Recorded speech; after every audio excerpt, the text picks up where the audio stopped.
So Imagine builds it, Cougar builds it, and now Jayfeather builds it. Who builds it best? Let's find out.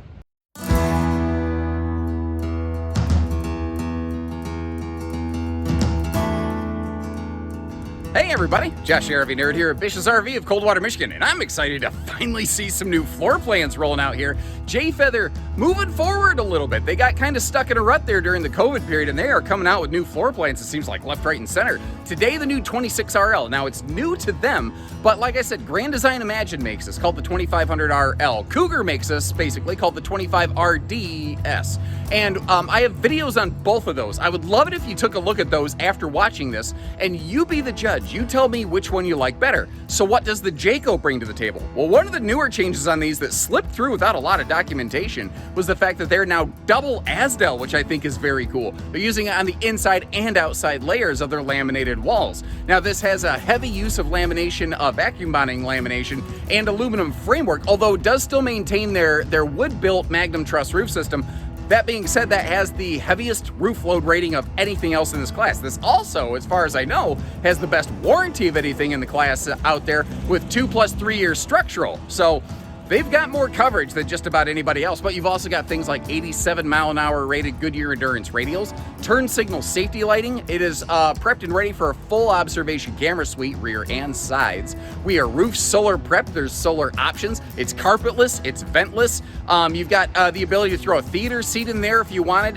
You know, it's more of a solo or couples model, but it could easily sleep some guests depending on what you want to do with it. One of the only big, I think it's going to be an instant deal breaker for some folks, is the fact that it's a camp queen. But I will go out of my way to show you, you know, things that are awesome and things that might be a point of concern for you, so you can make a fair estimation of this one. Check those other videos after this, and hit the subscribe button if you're new with us, so that you can catch the next one rolling out. I almost made it through this without stuttering like a fool, almost.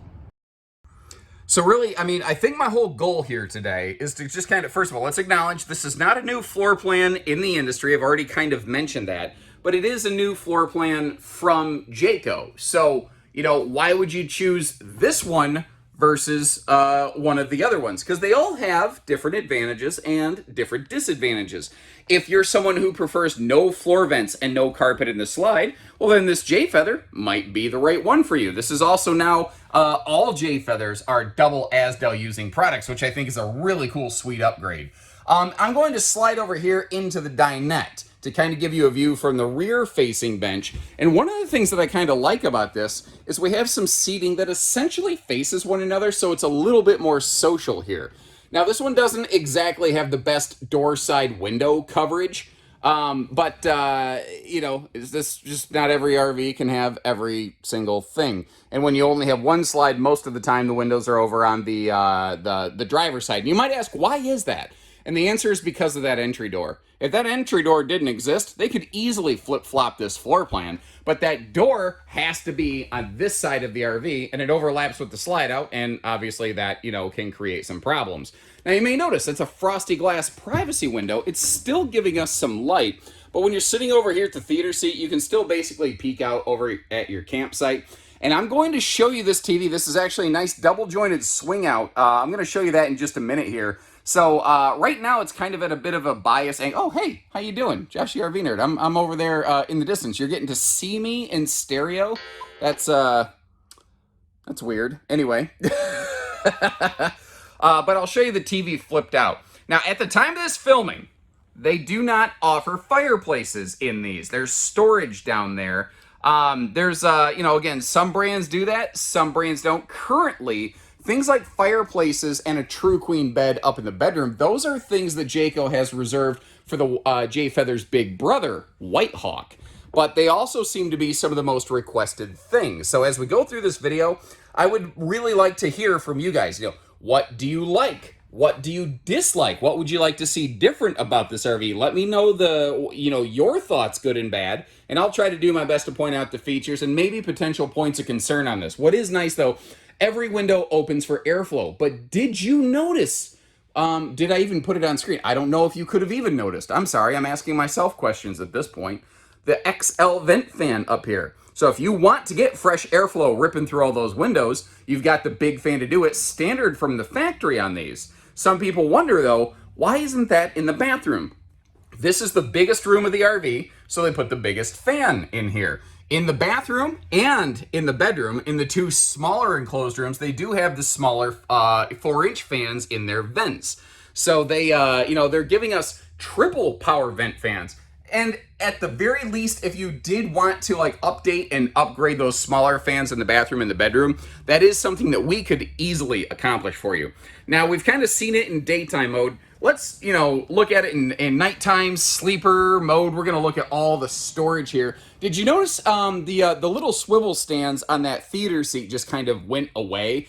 And there's storage inside of both of those side pockets right there, the side stands, both of which are extra large and have household and USB plugs, which is very cool. So, you can sit at the theater seat. You can kind of do a little Dynofa action, but you've always got that dedicated dinette over there. Over in the slide, they put a big pantry and your refrigerator with a bonus drawer below it. They really give us, maximized storage wherever they possibly could on this one. You have your choice, by the way, between the 12-volt fridge that we're looking at today as well as a gas-electric two-way. So, if you want to outfit this with the factory solar package and go with a two-way fridge for boondocking, you can. You can do the 12-volt fridge with no solar, which is what we're looking at today for more of a park-friendly function.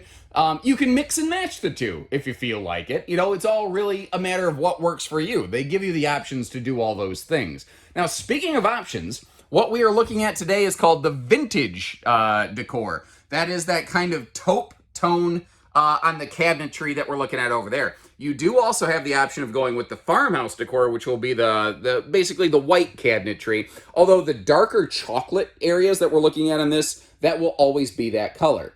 Now, it's kind of easy to miss. That's like the fact that we have a set of power outlets here right under that entertainment center. Just like I mentioned, there's household and USB plugs on both sides of the bed. I also want to make sure I pointed out that little pop-up power tower there in the kitchen, because otherwise, you look at it, you say, man, there's no outlets. Now, there's no outlets under the overhead cabinets, which is what a lot of brands will do. Instead, they gave us that power tower, so the outlets are down near your appliances. And what do you think of the positioning of it? I actually think that this was a success because it leaves this corner open for appliances, but I can also still get it down out of the way, but it's not sliding down in the way of that triple drawerage storage galorage down there. And by the way, all of those kitchen countertops that we're looking at right there, that is all a sealed edged pressed membrane material. But this right here, I think, is one of the signature differences of this floor plan. Most builders who make something like this have a walk-through bathroom. And for some people, that's an instant deal breaker. I've had people say, listen, if one of us is using the bathroom, I want the other of us to be able to walk through the RV. And I've also had fellows say, in the morning, after I'm done doing my business, I don't want my wife to have to walk through that cloud of bad news, Well, with a private bathroom like this, you never have that problem. Somebody can be using the toilet, somebody can be using the shower, and, you're not constantly fighting one another for space or for access. Now, this RV has a direct entry bathroom door. If it had a walk-through bathroom, theoretically, you could walk around that to, get to the bedroom, but that's not something I think you want to have to do on a regular basis, at least not some folks. Now, this is a 6.5-foot tall camper. So you saw that, I do at 6 foot plus have to stand with my head in the shower, but you may have noticed the space around the toilet was pretty darn fantastic. But look at this, again, maximize storage. Check out this little corner pocket up here.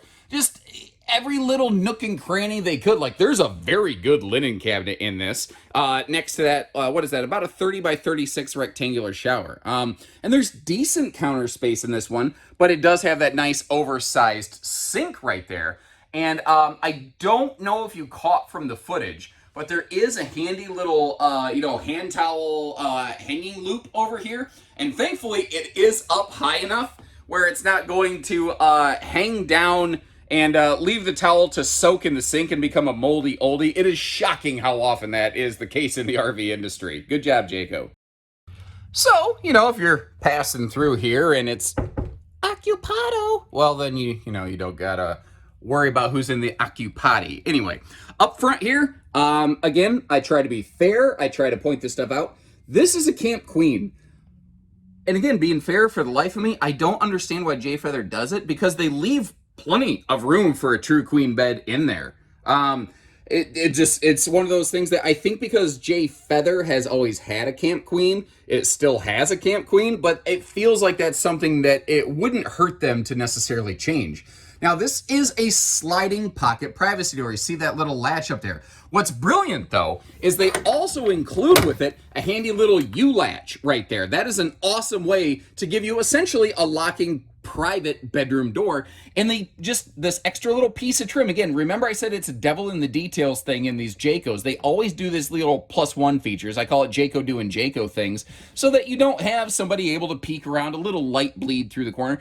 And did you notice the light switch is always on the inside of the door? Now, the one we're looking at today does not have any factory solar. It is prepped and ready for, however, right above this position in the RV, there's a roof solar prep plug. And you see right there, that's where a charge controller could be located.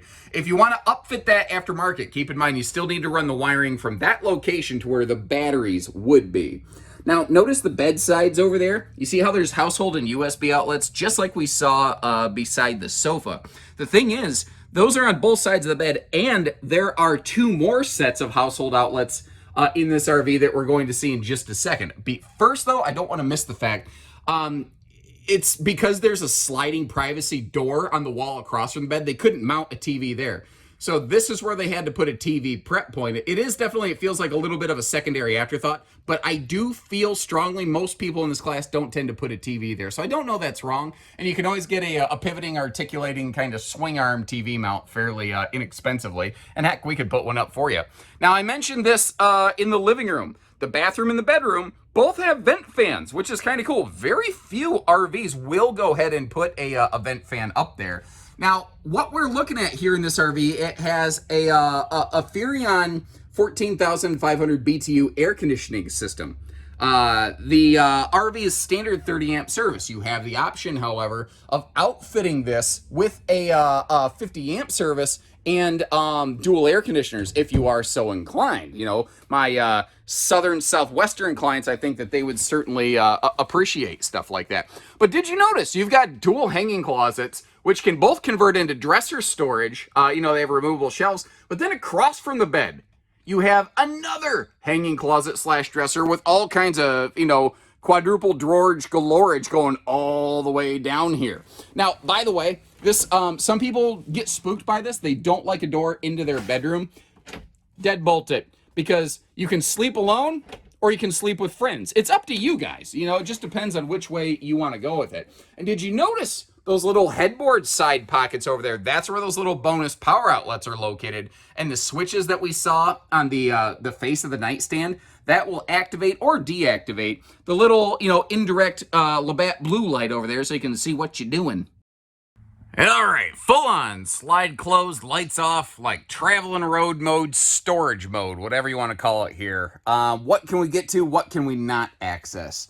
Overall, you can access just about anything, but not exclusively from one door. You can get to, you know, your kitchen and your theater seat, I suppose, to a degree, although I am only half cheeking it over here in this theater seat because, you know, the slide out is in the way. But from the main entry door, if you need to come in, if you need to sit down, make yourself a sandwich or something, wash your hands, you can do that.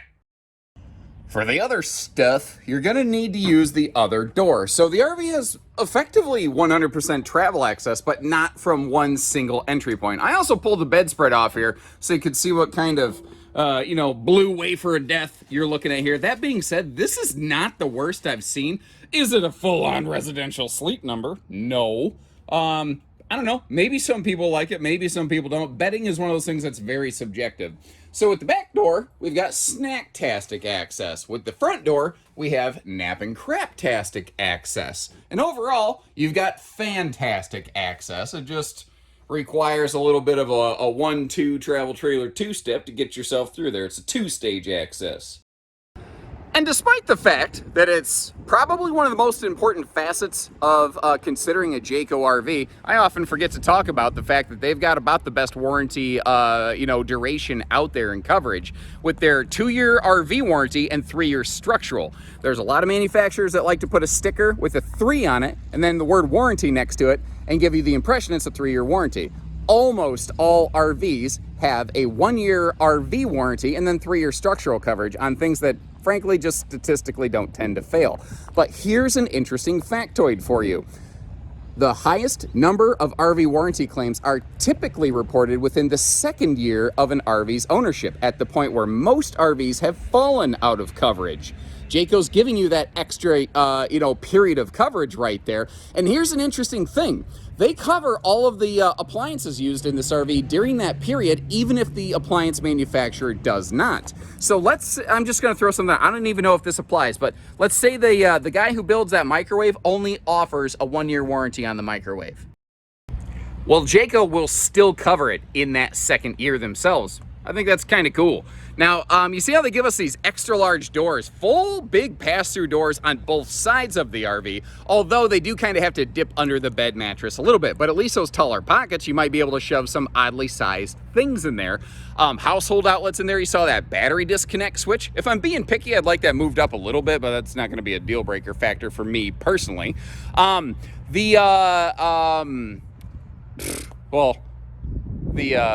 The train of thought rolling through my head just went flat off the rails. Ooh, nice little breeze rolling through right there. Remember, we are double Azdel walls now. Instead of wood paneling in the walls, basically, they're all composite. They use mismatched steps here. Some people like that, some people don't.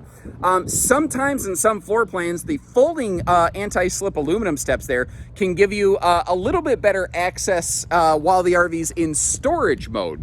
But I guess in this one, since you can't fully pass through the RV, that would only be true half of the time. It's just some brands do it, some brands don't. Brands like Rockwood, Flagstaff, and interestingly Alpha Wolf will only use stable steps across the board. Now they put a big awning on this thing. Look at that. It doesn't cover the bedroom door, but that's a secondary door. Instead, what they've done is they favored it to really cover the main entry door, so you're not getting spritzed in the face when it's raining all the time. Now these do have an enclosed and forced air heated underbelly. The big brother White Hawk to these is actually 0 to 100 degree tested and proven. J Feather is not. What I can tell you is it's going to be a solid extended season camper. And you see this little thing over here, this little thing says J Port. If you aren't familiar with the thing that Jayco does here, they essentially build a 2-inch receiver hitch off the side of their RV that can be used for a bunch of different things. You can use it for they offer a griddle with a mount insert that kind of slides in there.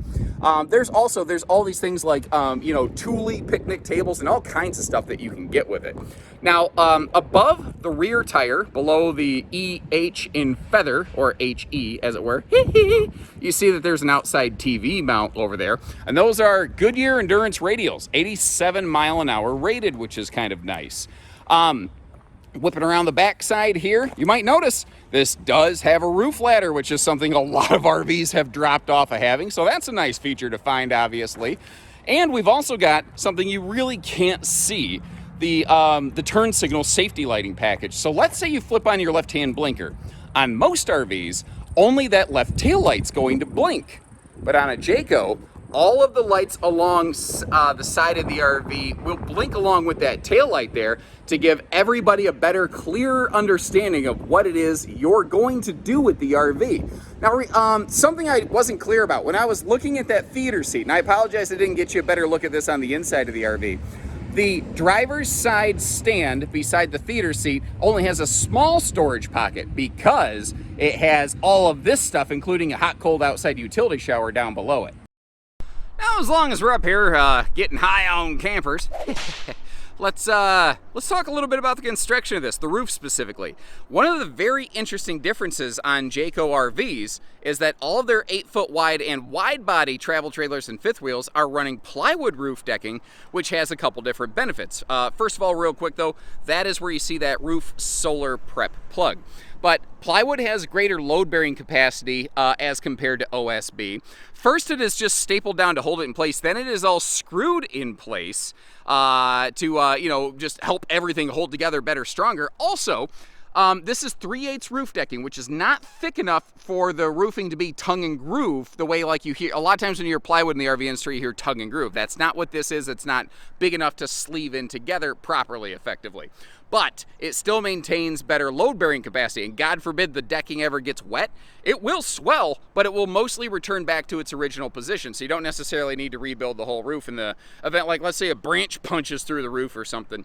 Now this is that big XL vent fan in the living room. You notice the little ears or cleats sticking up on it. If you wanted to put a roof vent cover on this, you could do that without modifying the RV and potentially messing with your warranty. That's nice. So now this is the part where I have to ask you your opinion. I, again, will leave you links in the video description to that Cougar, to the Grand Design Imagine version of this floor plan, and then also a link to check pricing and availability on, well, I got to get it in the camera frame, on this Jayco over here. And take a look at those. Let me know which one is the most attractive to you and why. And leave those comments on any of the 3 videos. I don't care, but I'd love to hear from you. Also, just in general, this is a new offering from Jayco. How do you think they did? Tell me what you like, and tell me what you'd change given the opportunity. And until next time, guys, hope you appreciate the fair insights on these things. Take care, stay safe, have fun. Best wishes from Bishes, everyone. Have a great day.